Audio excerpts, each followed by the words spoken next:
Assalamualaikum warahmatullahi wabarakatuh. Shalom, Om Swastiastu, Namo Buddhaya, Salam Kebajikan, Salam Sejahtera bagi kita semua. Perkenalkan saya Faradias Iza Zahra dengan NIM H071191030.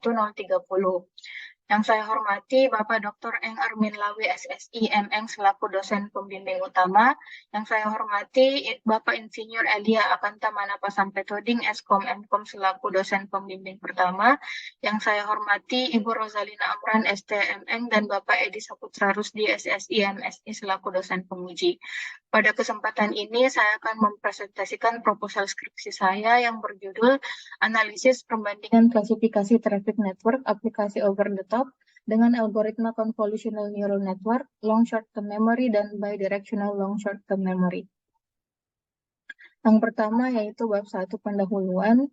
Latar belakang penelitian ini yaitu karena pesatnya perkembangan internet dan industri komunikasi saat ini berkontribusi pula pada skala dan kepadatan traffic network yang semakin besar, dinamis, dan kompleks. Sehubungan dengan hal itu, maka kebutuhan akan klasifikasi dan identifikasi traffic network juga akan semakin meningkat seiring dengan munculnya berbagai layanan dan aplikasi baru. Kemajuan dalam bidang telekomunikasi ini memberikan banyak kemudahan bagi pengguna internet, terkhusus pada lahirnya layanan over the top atau OTT.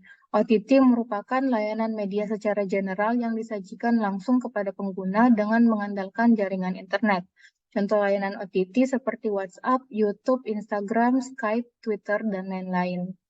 Selanjutnya, QoS atau Quality of Service atau kualitas layanan adalah penggunaan mekanisme atau teknologi yang bekerja pada layanan jaringan untuk mengontrol traffic dan memastikan kinerja aplikasi terbaik dengan kapasitas jaringan yang terbatas.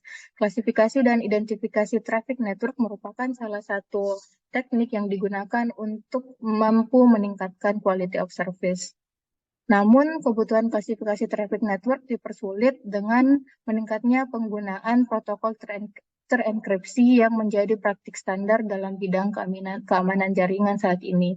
Akibatnya, data traffic hampir tidak mengandung pola diskriminatif untuk mengidentifikasi traffic network. Hal ini menyebabkan metode konvensional seperti port-based technique atau deep packet inspection menjadi tidak efisien dan hampir tidak bisa digunakan lagi untuk mengidentifikasi traffic jaringan. Untuk itu diperlukan suatu sistem yang dapat digunakan untuk mengidentifikasi flow traffic network yang terenkripsi. Berdasarkan latar belakang tersebut, maka rumusan masalah pada penelitian ini yaitu yang pertama, bagaimana cara kerja model CNN, LSTM, dan BLSTM dalam mengklasifikasikan trafik jaringan, bagaimana mengaplikasikan teknik resampling pada dataset tidak seimbang untuk masalah klasifikasi trafik jaringan, dan bagaimana hasil evaluasi model CNN, LSTM, dan BLSTM dalam mengklasifikasikan trafik jaringan. Batasan masalah pada penelitian ini yaitu untuk metode klasifikasi yang digunakan adalah CNN, LSTM, dan BLSTM. Data yang digunakan merupakan dataset labeled network traffic flows yang diambil dari website Kaggle, dan target klasifikasi adalah aplikasi yang memiliki sampel data lebih dari 10.000 pada dataset. Selanjutnya, tujuan penelitian yaitu untuk menganalisis kinerja arsitektur model CNN, LSTM, dan BLSTM dalam mengklasifikasikan trafik jaringan. Yang kedua, menyajikan metode resampling untuk mengatasi masalah dataset tidak seimbang pada klasifikasi trafik jaringan. Dan yang ketiga, untuk memberikan masukan bagi pengambil kebijakan dalam menggunakan arsitektur terpilih untuk klasifikasi trafik jaringan yang terenkripsi. Selanjutnya, bab 2 yaitu tinjauan pustaka. Yang pertama, analisis merupakan kegiatan menghimpun sejumlah data mentah, kemudian mengelompokkan bagian-bagian yang relevan untuk dikaitkan hingga menjawab suatu permasalahan. Penelitian sistem informasi diterapkan dalam suatu organisasi dengan tujuan untuk meningkatkan efektivitas dan efisiensi dari organisasi tersebut.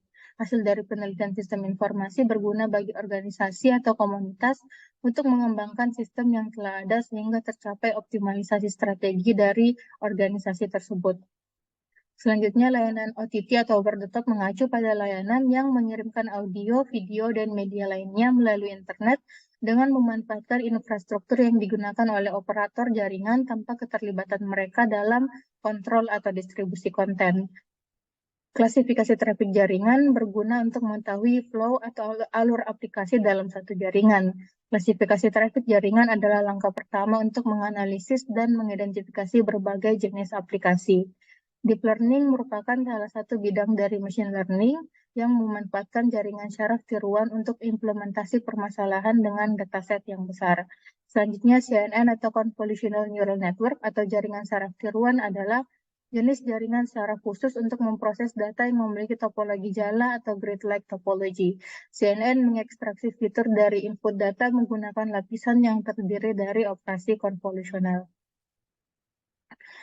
LSTM atau Long Short Term Memory merupakan salah satu jenis dari Recurrent Neural Network yang umumnya digunakan untuk mempelajari, memproses, dan mengklasifikasikan data berurutan atau data time series karena dapat mempelajari ketergantungan jangka panjang antar data. Selanjutnya, BLSTM atau Bidirectional Long Short Term Memory adalah perkembangan dari model LSTM, di mana terdapat dua lapisan yang prosesnya saling berkebalikan arah, satu mengambil input ke arah depan atau forward, dan yang lainnya ke arah belakang atau backward. Selanjutnya, random oversampling merupakan teknik oversampling pada data, di mana teknik ini menghasilkan sampel data baru dengan cara menduplikasi secara acak titik data dari kelas minoritas dengan pengambilan atau replacement hingga proporsi kedua kelas tersebut seimbang. Selanjutnya, random undersampling adalah teknik undersampling pada dataset tidak seimbang, di mana cara kerja dari metode ini adalah dengan menghilangkan sampel dari kelas mayoritas secara acak, sehingga meratakan jumlah sampel dengan kelas minoritas. Selanjutnya, penelitian terkait yang menjadi acuan dari penelitian ini. Penelitian pertama berjudul Deep Packet, A Novel Approach for Encrypted Traffic Classification Using Deep Learning yang dilakukan oleh Muhammad Lotfullahi dan kawan-kawan pada tahun 2020 menggunakan stack autoencoder dan CNN, di mana diperoleh nilai F1 score sebesar 98% untuk CNN dan 95% untuk stack autoencoder. Selanjutnya penelitian kedua yang berjudul Real Network Traffic Collection and Deep Learning for Mobile App Identification yang dilakukan oleh Sinwang dan kawan-kawan pada tahun 2020 menggunakan model stack denoising autoencoder atau SDAE, BLSTM, dan CNN, di mana model CNN memiliki kinerja yang paling baik dengan akurasi 93,14% dan makro F1 score sebesar 84,25%. Penelitian ketiga yang berjudul A CNN-Based Encrypted Network Traffic Classifier yang dilakukan oleh Zulu Okonko dan kawan-kawan pada tahun 2022 menggunakan model CNN mencapai akurasi sebesar 91-99% untuk 7 jenis dataset dengan traffic yang terenkripsi. Selanjutnya, penelitian keempat yang berjudul Payload-Based Traffic Classification Using Multilayer LSTM in Software-Defined Networks yang dilakukan oleh Hyun Kyo Lim pada tahun 2019 menggunakan model LSTM multilayer dan kombinasi CNN LSTM diperoleh akurasi keseluruhan model LSTM multilayer lebih tinggi, yaitu sebesar 99,65%.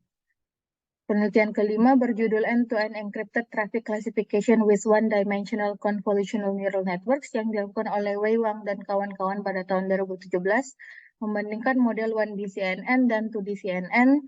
Hasilnya di antara 12 kelas traffic terenkripsi, nilai precision 11 kelas 1D CNN lebih tinggi dari 2D CNN dengan rata akurasi sebesar 3,75% lebih tinggi. Selanjutnya, bab 3 yaitu metode penelitian. Penelitian ini dilaksanakan di Universitas Hasanuddin yang direncanakan akan dilakukan selama kurang lebih 5 bulan, yaitu bulan Januari 2023 sampai dengan bulan Mei 2023. Perangkat keras yang digunakan untuk penelitian ini adalah laptop Lenovo Yoga 7 series dengan spesifikasi prosesor Intel Core i7 generasi ke-10, RAM 16 GB, dan SSD 1 TB. Perangkat lunak yang digunakan untuk membangun model klasifikasi dan mengolah data pada penelitian ini adalah sistem operasi Windows 10 64-bit, dan library yang digunakan adalah Keras dan TensorFlow dengan bahasa pemrograman Python. Untuk menjalankan kode digunakan aplikasi Jupyter Notebook. Selanjutnya, timeline pengerjaan. Berikut merupakan timeline pengerjaan penelitian ini. di mana pengajuan topik dilakukan pada minggu pertama bulan Januari 2023 dan diperkirakan akan selesai pada minggu keempat bulan Mei 2023. Selanjutnya, dataset penelitian. Data yang digunakan dalam penelitian ini merupakan data sekunder yang diunduh dari website Kaggle, di mana data yang digunakan berupa data traffic jaringan yang telah diberi label berdasarkan aplikasi yang diakses. Data dikumpulkan dari jaringan Universidad del Cauca, Popayán, Colombia dari April sampai Juni 2019, dan sebanyak 2.704.839 sampel flow dikumpulkan dan disimpan dalam format CSV. Dari slide ini bisa dilihat ada beberapa atribut yang digunakan pada dataset ini. Yang pertama, grup atribut network identifier, di mana atribut ini menyimpan informasi yang terkait dengan source dan destination pada flow traffic. Grup kedua yaitu flow descriptor, di mana atribut ini menyimpan semua informasi yang berhubungan dengan flow traffic seperti jumlah dan ukuran paket, baik dari arah forward maupun backward. Selanjutnya, paket inter-arrival time atau grup waktu antar kedatangan, di mana atribut ini menyimpan informasi yang terkait dengan waktu antar kedatangan dalam arah forward dan backward, juga menyimpan informasi waktu yang berkait dengan satu flow traffic. Pada slide juga bisa dilihat contoh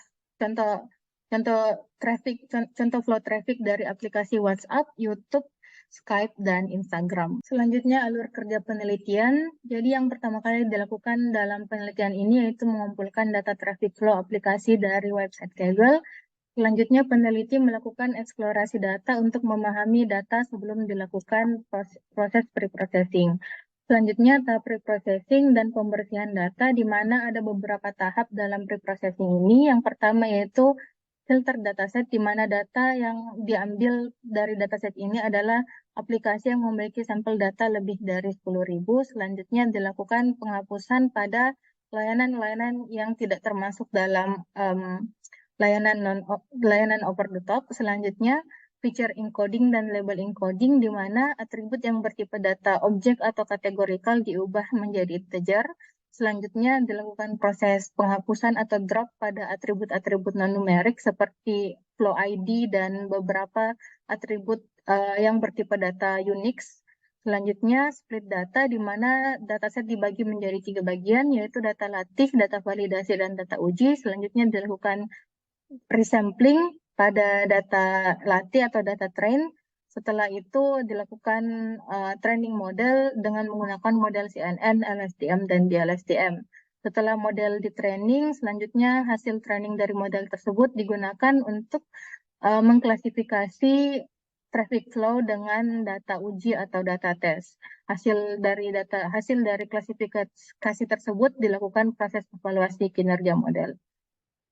Selanjutnya, metode penelitian yang digunakan dalam penelitian ini adalah metode penelitian kuantitatif, yaitu menganalisis kinerja 3 model deep learning, CNN, LSTM, dan BLSTM. Untuk diagram alur model CNN adalah sebagai berikut. Yang pertama, pengumpulan data sebagai input model. Selanjutnya, pre-processing data yang meliputi proses pembersihan dan transformasi data. Tahap ini mencakup data filtering, data cleaning, feature dan label encoding, scaling data, dan split data. Selanjutnya dilakukan proses resampling menggunakan teknik oversampling dan undersampling. Setelah itu dilakukan pembangunan model CNN dan melakukan pelatihan model pada data training dan data validation. Setelah dilakukan proses modeling, selanjutnya dilakukan klasifikasi pada data test dengan menggunakan model CNN yang telah dilatih sebelumnya. Terakhir yaitu evaluasi model dengan menghitung nilai precision, recall, F1 score, dan akurasi dari tiap-tiap kelas. Selanjutnya, untuk diagram alur model LSTM dan BLSTM adalah sebagai berikut. Yang pertama, pengumpulan data sebagai input model. Selanjutnya, pre-processing yang meliputi proses pembersihan dan transformasi data. Setelah itu dilakukan resampling pada data latih. Dan yang membedakan antara diagram alur model LSTM dan BLSTM dengan model CNN adalah dilakukan proses data windowing yang merupakan proses untuk membuat sequence sebagai input pada model LSTM dan BLSTM ini. Metode yang digunakan adalah sliding window, di mana dataset dipartisi menjadi beberapa subbagian. Penelitian ini akan menggunakan sliding window dengan time period sebanyak 200 data dan time step 20 data. Setelah dilakukan proses data windowing, selanjutnya dilakukan pemodelan dengan LSTM dan BLSTM dan melakukan klasifikasi menggunakan data tes atau data uji. Terakhir, dilakukan klasifikasi dan evaluasi model dengan menghitung nilai precision, recall, F1 score, dan akurasi dari tiap-tiap kelas. Cukup sekian presentasi proposal skripsi saya. Atas perhatiannya diucapkan terima kasih. Wassalamualaikum warahmatullahi wabarakatuh.